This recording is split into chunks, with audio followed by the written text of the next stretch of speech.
नमस्कार। आजाद संवाद मीडिया में आपका स्वागत है। खबरों के साथ मैं रमेश पटेल। आज के प्रमुख खबरों में उत्तर प्रदेश के विश्वविद्यालयों में भर्ती में एनएफएस झारखंड चुनाव प्रचार में उत्तर प्रदेश के पेपर लीक का मामला पहुंचा। जलता मणिपुर, बटोगे कटोगे महाराष्ट्र में ध्वस्त हो रहा है। खबरें विस्तार से।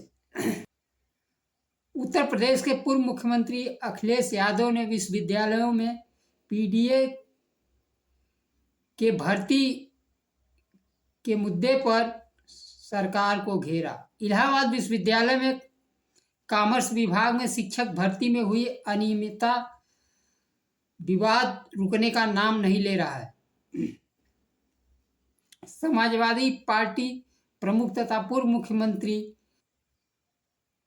ने सोशल मीडिया पर पोस्ट करते हुए लिखा, आरक्षित पदों पर एनएफएस करने का सवाल उठाया। उन्होंने कहा, नॉट फाउंड सुटेबल एक तरह से स्वैच्छिक छूट है जिसको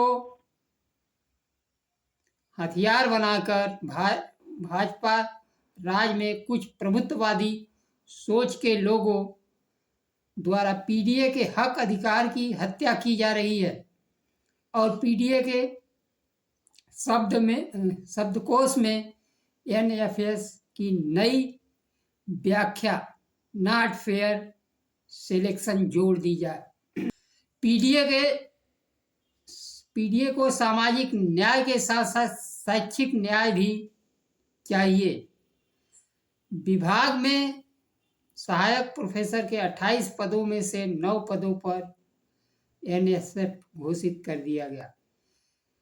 पीडीए दलित, पिछड़े, आदिवासी, अल्पसंख्यकों को लोगों को नौकरी से बाहर रखने के लिए एनएसएफ किया गया है। सरकार दलितों, पिछड़ों को हिंदू तभी मानती है जब वो कावड़ ढोए और मंदिर पर झंडा फहराए। अगर वह पढ़ा लिखा है, नौकरी के लाइन में है, तो वह हिंदू नहीं है। हिंदू होता तो उसे नौकरी दी जाती। सच्चाई तो यह है कि शिक्षा और ज्ञान का स्तर जो ओबीसी दलितों में है वह सामान्य वर्ग में नहीं है। यह परीक्षा से साबित हो रहा है, लिखित परीक्षा से। लेकिन इंटरव्यू में एनएफएस से उनको नौकरी से काट दिया जा रहा है। कटोगे तो कटोगे। दलित, पिछड़े, अल्पसंख्यक एक होकर अपनी नौकरी, रोजी रोटी की मांग सरकार से करे। आज उत्तर प्रदेश पूरे देश में छाया हुआ है। झारखंड में भी उत्तर प्रदेश चुनाव प्रचार में पहुंच चुका है। झारखंड के चुनाव प्रचार में उत्तर प्रदेश का पेपर लीक का मामला झारखंड के मुख्यमंत्री हेमंत सोरेन ने केंद्रीय जांच एजेंसियों को चुनौती देते हुए उठाया। कहा कि वे मुर्गी चोरी पकड़ने में व्यस्त है। उत्तर प्रदेश में पेपर लीक मामला भाजपा के इशारे पर जांच एजेंसियां उसको छू भी नहीं रही है। सोरेन ने आरोप लगाया, जिस राज्य में भारतीय जनता पार्टी की सरकार है वहां पेपर लीक के मामले में भारतीय जनता पार्टी का हाथ है। पेपर लीक मामले में मिले धन का इस्तेमाल चुनाव प्रचार में भारतीय जनता पार्टी कर रही है। आज भगवान राम बिरसा मुंडा का जयंती है। जयंती पर मुख्यमंत्री हेमंत सोरेन ने उनके समाधि स्थल पर जाकर श्रद्धांजलि अर्पित की और आज ही राज्य का स्थापना दिवस है।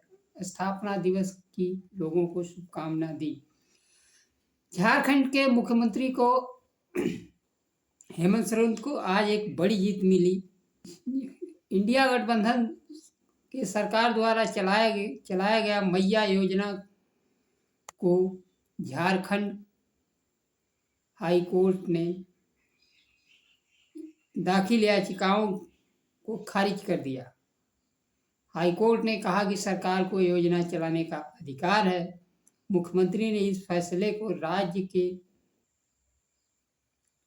राज्य के लोगों को जीत बताया तथा मैया की योजना की जीत और तानाशाह की हार बताया। अगली खबर महाराष्ट्र से उत्तर प्रदेश से चला नारा बटोगे तो कटोगे अब भारतीय जनता पार्टी में ही घमासान का कारण बन चुका है। उत्तर प्रदेश के मुख्यमंत्री का दिया गया बयान बटोगे तो कटोगे, पेपर लीक, विश्वविद्यालयों में भर्ती का मामला, एनएफएस के बाद महाराष्ट्र विधानसभा चुनाव में सहयोगी पार्टी के अजित पवार ने खारिज किया। अब भारतीय जनता पार्टी के नेताओं का नाम भी इस लिस्ट में शामिल होने लगा है। पूर्व मुख्यमंत्री तथा भाजपा सांसद अशोक चौहान ने जहां इस नारे को नकारा, अब पंकजा मुंडे ने कहा, एक नेता का काम इस धरती पर रहने वाले हर व्यक्ति को अपना बनाना होगा, इसलिए महाराष्ट्र में इस मुद्दे को लाने की कोई जरूरत नहीं है। बटोगे कटोगे महाराष्ट्र से बाहर। झारखंड विधानसभा चुनाव में आज चुनाव प्रचार के लिए गए राहुल गांधी के हेलीकॉप्टर को उड़ने से रोक दिया गया है। इससे पहले कल्पना सोरेन को चुनाव प्रचार से रोका गया था। आज राहुल गांधी का हेलीकॉप्टर फंस गया। कांग्रेस पार्टी ने इसके लिए प्रधानमंत्री मोदी जी को जिम्मेदार ठहराया है। नफरत और हिंसा के बाजार में मणिपुर आज भी जल रहा है। मणिपुर में आदिवासी महिला को उग्रवादियों द्वारा गैंगरेप के बाद जिंदा जला दिया गया। पोस्टमार्टम रिपोर्ट बताती है कि उनके साथ बर्बरता की सारी हदें पार कर दी गई। पीड़िता के शरीर में जिंदा रहते हुए उनके शरीर में कीलें ठोकी गई।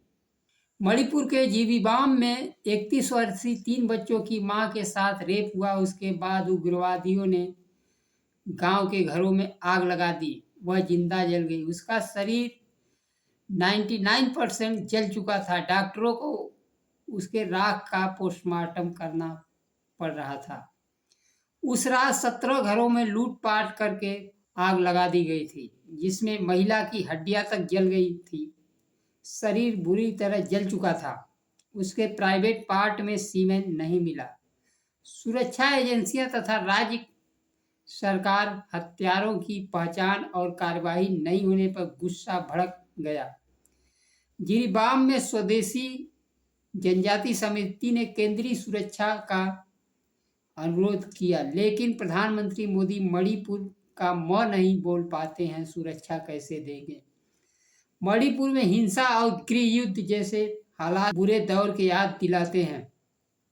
पिछले वर्ष महिलाओं को नग्न करके घुमाया गया था। फिलहाल केंद्र सरकार ने मणिपुर हिंसा प्रभावित 6 थाना क्षेत्रों में को अशांत घोषित कर दिया है।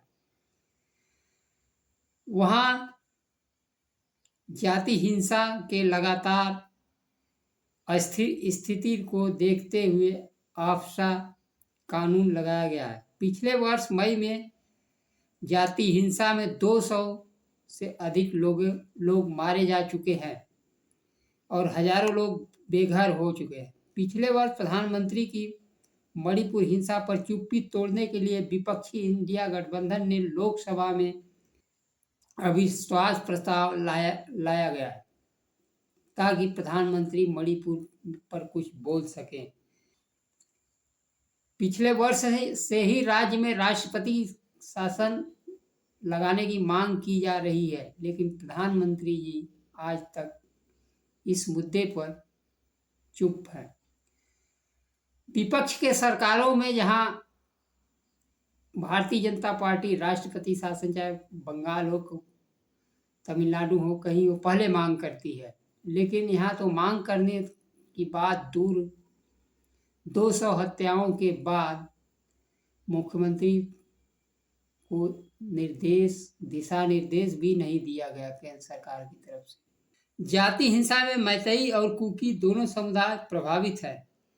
अविश्वास प्रस्ताव से प्रायः प्रधानमंत्री गायब रहे। जब संसद में अविश्वास प्रस्ताव पर चर्चा हो रही थी तो प्रधानमंत्री संसद से गायब रहे। आदिवासियों के जान और माल सम्मान की कोई सुरक्षा नहीं है।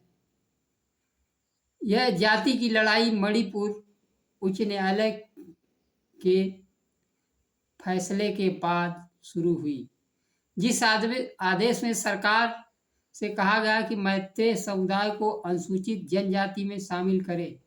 इसके बाद से राज्य में हिंसा भड़की हुई है। आज तक यह हिंसा कम होने के बजाय बढ़ती जा रही है तथा पूर्वोत्तर के अन्य राज्यों में फैलने के संकेत भी मिल रहे हैं। भारतीय जनता पार्टी की इस हिंसा को रोकने में कोई प्रभावी कदम नहीं उठा रही है। एक प्रकार से भारतीय जनता पार्टी की पूरी राजनीति नफरत और हिंसा पर आधारित है, चाहे वो हिंदू मुस्लिम की बात हो, राज्य में जातियों को जातियों से लड़ाने की बात हो, हिंदू को हिंदू से लड़ाकर मुसलमान हिंदू करके बटोगे कटोगे करके अपनी राजनीति रोटी सेक रही है। देश के मुद्दे आज उसी प्रकार से जल रहे हैं। प्रधानमंत्री जी एक तरफ विश्व गुरु अपने को कहलाते हैं, रूस यूक्रेन युद्ध रुकवाने की बात करते हैं। रूस यूक्रेन का युद्ध तो नहीं रुका, लेकिन वो अपने देश के पूर्वोत्तर राज्य मणिपुर का युद्ध के बारे में बोल भी नहीं पाते हैं। देश के प्रधानमंत्री को सभी राज्यों में, चाहे अपनी सरकार हो चाहे विपक्षी सरकार हो, हर मुद्दे पर जवाबदेही बनती है। लेकिन वह केवल चयनित मुद्दों पर ही बोलते हैं। चयनित अपराध, चयनित हिंसा से देश का भविष्य कहाँ जा रहा है, आज लोगों को जागरूक होकर सोचना पड़ेगा। नमस्कार, जय संविधान।